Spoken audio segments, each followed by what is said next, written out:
now I have great energy to produce my little video. Wow, what a courageous question from Greece. Thank you, Yanis. This is the very first question that really addresses self-reflection. How refreshing! Well, this question includes the word change, and most of us don't really like change, especially when it comes to our own beliefs, habits, and behaviors. Most of us are of the mindset that the whole world has to change, but not us.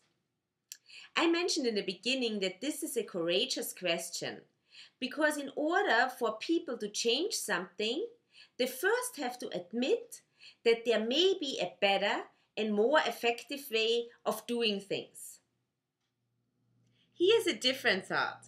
Instead of changing, why not focus on improving?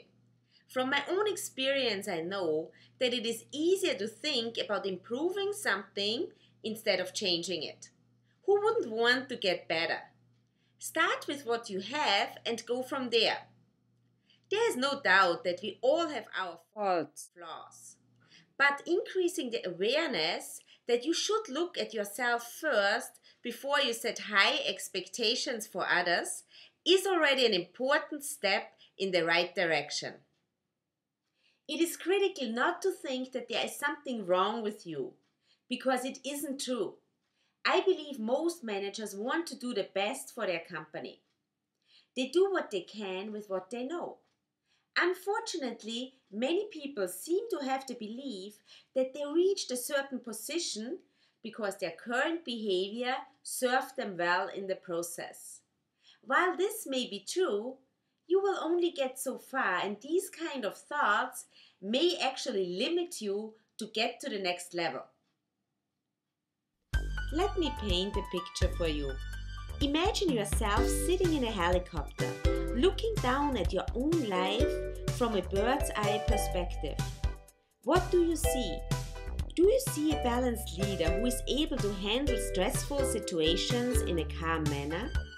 Or do you see a stressed manager who is flying off the handle when someone makes a mistake? Take the time to think about where your attention is. Is it on yourself, on others, on daily tasks, your vision, your values, or is it on problems and complaints? If you could do it over again, what would you do differently? What are some things you always talk about, but you have never put into action? Success coaching can provide a great deal of support for any person in a leadership position. Every great athlete has a coach, so why shouldn't a leader have a success coach? 2 hours every second week will help you to stay on track and practice your new approach. And because we are all creatures of habit, you will have someone who holds you accountable. The question is, what action you will take. Will you do something, or will you just continue doing what you're doing right now? The choice is yours to make. Always remember, excellence is not a skill, it's an attitude.